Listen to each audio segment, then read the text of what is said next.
Hi friends, happy Friday. It's Nick Tiger Quay, your South Florida real estate expert. And I'm here doing some virtual tours. I have Pablo. Pablo's hiding in the room. Hey Pablo, say hi. Controlling the camera here. Okay Pablo, I think we're good to go for a shot. Let's see. Hit it. Now the trick with this is you gotta stay out of the shot. Because if you get in the shot, when the people from all over the world are looking at our property, they're gonna be able to see me. And now, oh shoot, now what do? It's getting close. It's getting close. It's getting close. Sneaking by the camera. Okay, and now I'm gonna go hide over here for a second because I'm out of the shot. So anyway, the trick to this is staying out of the shot so we can get a full immersive 3D virtual tour of the property. Is it done with that scan? We got it. Is it safe for me to stand up? Okay, Pablo says it's safe. We're getting too old for this shit. Okay, whew. Okay, so what we're doing is we're scanning in strategic locations around the property, making sure we show off all these fancy appliances here. Really important when doing these scans is to show that you have Bosch appliances, open kitchen, right? We're not gonna open up the fridge, but if we did, you'd see the Sub-Zero appliances here. Okay, thank you, Pablo. Now I'm gonna go and show you here. So we're in a beautiful new listing, $1 million listing we have here in Sunny Isles, and Pablo's doing the 3D virtual tour for us today. He had the best teacher in town on how this stuff works. Guess who it was? You know, I've been using this technology. Pablo, I'll be over here. You can finish the kitchen, okay? All right. So I've actually been doing these scans and using this technology for over 6 years now. And it does make a difference. It allows us to practice social distancing right now. Everybody can stay home. But for years, we've been using it to bring buyers and sellers from all over the world into our properties 24 hours a day. So you can be anywhere in the world. A lot of the clients in this building are coming from Brazil. A couple came from Venezuela. I even have one from Canada, a couple from Italy, South Africa. And they're able to come into the properties 24 hours a day, anywhere in the world. So if you have a family who's buying one of the properties as an investment, but the daughter's gonna go to college for a little while here, she can use the property. I've had it where I've sold sight unseen, meaning I had the seller was Brazilian, out of town, the buyer was coming from Israel, and the daughter was living in France. 3D virtual tour, I sent the link. A few days later they made an offer. I was able to help them get a really good deal. Buyer was really happy. The daughter was ecstatic. She got a waterfront property, never having to come into it until after they had the keys. And the seller was happy as well because I was able to get him a really good buyer. It was exactly what he wanted, a little bit more in fact, so it worked out well for him. And that was it, keeping everybody happy. Now, the truth is that this technology is great and it helps. But the real trick to this, of course I locked myself out of the room over here, let me see what he's doing. The real trick to this, let me sneak by Pablo here. See how Pablo's scanning this beautiful 3-bedroom for us. The real trick to this, it's not just having it. A lot of other brokers now, because it's a necessity, are now jumping on the bandwagon and they're doing these things too. Hey Peter, we are, thank you so much, doing very well. The point is just having this technology and just having the 3D scan, it helps, but what do you do with it? What do you do? Does your agent calling me or calling Pablo to come and do the scan for them, is that the magic bullet? Because we're the ones doing the scan. It's what we do with it that actually sells the property. That's the difference.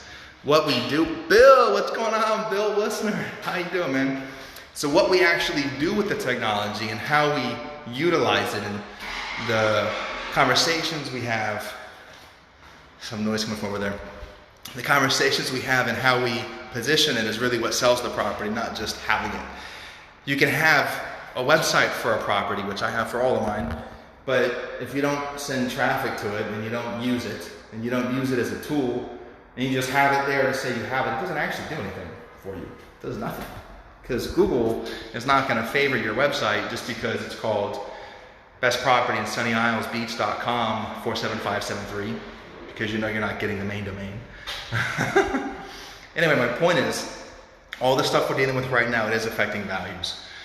You know, we saw about a 25% dip in movement for a short period, for about a month and a half. 25% down as far as movement, new listings, things we under the contract. That's not bad. This was just the first 30, 45 days. People were fearful. I was a little fearful. You know, what do we do? How do we position ourselves? But we're still getting listings, the market's still moving. That 25% is now back up again, you know. I'll post some statistical data later. I wasn't gonna do that in this video. This video was me just talking to you more about how I can look into your neighborhood. It's very neighborhood specific, by the way. That's why I don't want to generalize with the whole Miami market for you.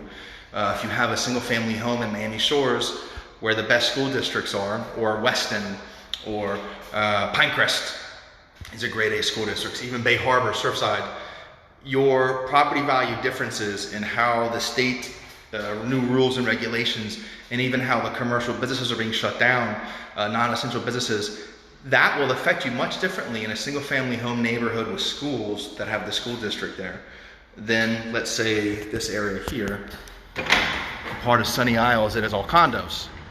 Well, that's Aventura over there. Big difference. The single family home neighborhoods will have a difference in values, and the values going down and how they're coming back up, and what's happening than a condo neighborhood. There's other things as well. You know, you look at places like South Beach and Sunny Isles, where I'm at right now, that relies a lot on tourism, different types of tourists, but tourism alone. It's going to change. So you might see a dip. I'll give you an example. I was talking to a client yesterday who I have to do a valuation for him today, actually. He has a single family home in Hollywood. Beautiful home, beautiful, gorgeous, the nicest house you're ever going to see, fully renovated. So freaking beautiful, right? There are some people in his neighborhood that own property that they have for Airbnb. So you have to look at different things. One of them is economics. If people are business owners and they're losing their jobs and they have equity in their home, meaning let's say they have 60% equity in their home, maybe they owe 40%. Those kind of people can very easily refinance. They can sustain their life and get through the situation we're dealing with, right? But if you have someone that was an investor and it was Airbnb and they need their return and they're over leveraged, meaning that, oh, thank you, Vicky. You want to see the whole views? Let me see if I don't get in Pablo's way here, and I'll show you. So the point is, when somebody's over leveraged or just leveraged further, and let's say they only have 10% equity or 20% equity, the bank's not going to give you a refinance.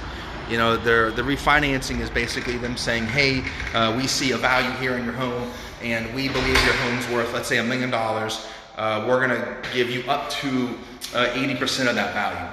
That's $800,000. Now, here's the kicker. If you owe six already, and they won't go past the 80% mark, for example, you're left with 200 grand. But there's still money. But if you're in a house for 300 grand or an investment property, and you owe 80% or 90%, because let's say you got an FHA loan, or you came in at 10% or 5% or 5% conventional, and there's less skin in the game, meaning the property has less cashable value, value that you can cash out on today, you're not going to be able to refinance. Those kind of people are going to sell. So that goes back to the point I was saying. So very neighborhood specific here. If there's a mass amount of that in your community, the fears and concerns that we can have about that specific market, that little neighborhood, that little pocket, it's different than the concerns you're going to have over the bridge, let's say in Skylake, or down a little bit of Miami Shores, or down the beach here in Surfside. Different issues. So what I'd like to do is offer my services to talk to you for free, to help educate you. I pull very specific analytical data, and I go through entire reports, and I'll show you data on what's happening. We know where the buyers are coming from. I can tell you what country they're coming from, what part of the city are they moving from to your area. That's why I don't like to generalize. But generally speaking, the market is still pretty strong. Like I said, there's people that are fearful, that are holding. I have some $1 million homes that we had contracts on, gorgeous homes. I have a 7-acre estate. It's the most private thing in the world, most private estate in the world. Everybody would love to quarantine there. And the buyer walked. So now we have a new offer that came on for that one, and I have several of the buyers looking at it. So the market is moving. It's moving at all price points, not just the luxury stuff. I'm actually shocked that luxury is moving as much as it is right now. I have friends of mine that are getting, still a couple listings a week, 3-4 listings a week even, in the luxury segment, which is, I was personally shocked. Let me see if he's done. I think he's got 2 more scans. So I was a little shocked at that. But yeah, so what Pablo's doing right now is we started back here in the master bedroom, went through the back. Let me just give you the quick tour. We went through the back to shoot the back. I'm gonna get out of your way, Pablo. Went through the back to shoot the back master bedroom into the master bathroom, including the big walk-in closets here.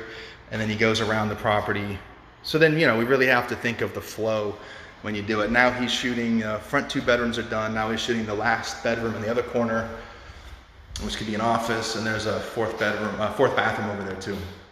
Anyway, my point is this: all markets are a little bit different. I'd be weary of somebody generalizing to you about all of Miami or all of South Florida, because that's dangerous. Even before this COVID-19 thing, housing markets were uniquely different. You have the overall market, you have what's happening at a federal level, you have what's happening with lenders and banks. Oh, that's going to affect us at a national level. But even at a local level, like I said, the tourism, the high investment zones, the single family home where it's, let's say, 90% end users, a couple investors, and let's say 60% owners. Those neighborhoods are different than a condo area where it's 20% owners that live in the unit and 80% investors. Big difference. So anyway, that's my point, guys. I'm not going to run on about it, but I'd love to help you with it. I have access to a ton of really great data at my company. It's national, it's local, and we analyze it all the way across the board. It has all kinds of cool graphs. It's very interactive, very easy. I can go in, spend a little bit of time. It gives me and my team something to do. We don't get paid for it. We do it for free as a service. We do a lot of things for free as a service, in fact, all the time. I have some clients on a 6-month plan, even have a couple clients on a 2 to 3 year plan for buying their home and building their dreams. So we get involved the whole way across. It's really important for you to understand what's happening, I think, as well, other than just what the news says, because media is fantastic, but they don't know what's happening in your backyard. They're looking at much different types of data, and they're also putting fear out there on purpose, because fear pays the bills, because the media companies need advertisers, and that's how they make their money. So wishing you guys all a safe, however long this thing goes. I keep on feeling like it's a hurricane. In South Florida, we're so perfect for this because we bounce back from hurricanes so quickly. The community comes together. It's great. And I don't think this would be any different for us. Other than that, the types of businesses that open up the day after the hurricane are some that'll probably take a little bit longer here. So yeah, I hope you guys are all safe and everything. If you need anything, I'm working on getting a couple cases of masks and paper towels, because that's something I've had a hard time getting myself. I do know some places that have cleaning supplies, toilet paper. A lot of the frozen food has been restocked. I have some insight on some places for fresh produce. If you know anyone that's having money financially, that lost their job or is losing a business, there are some really good things happening right now inside our city. A lot of our city commissioners and the mayors from all over South Florida are getting involved in different kinds of food drives. So some of these are even coming from the farm share systems where, me or somebody else can pay monthly, and every week or 2 weeks, however we decide, a box comes to the house of vegetables. Well, the good news is some of these entrepreneurs and business owners that own these farm shares are so generous, and they're so in love with the community, and they really understand what community truly means, that they're giving these away to people that really need help.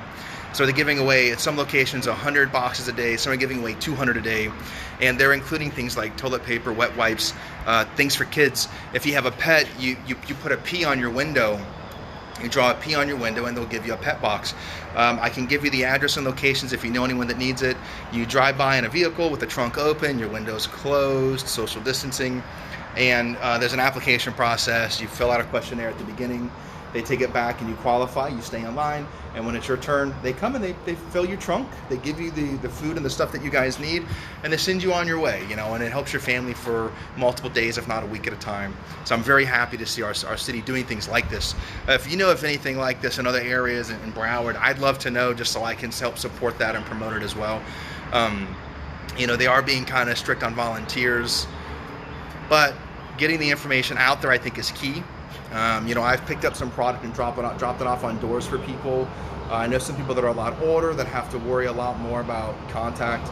And as careful as I'm being doing the social distancing thing, still being super cautious, right? So if you need something, I can drop it off at the door. If it's the basic supplies I'm getting anyway, I have no problem buying extra for you. So just really want to be here for you. And I think we should all be helping a hand to each other and really just take this opportunity to really love and do something for your neighbors. That's it, guys. We are... almost got in the shot on our last couple of scans here, and it's time to go back to the office, meaning my office at home, and do some work, and start shooting some videos for later. I love you guys. Wishing you a beautiful and blessed weekend. Easter Sunday. Maybe we'll do a virtual Easter egg hunt. Send me a message if you want in on that. Bye, guys.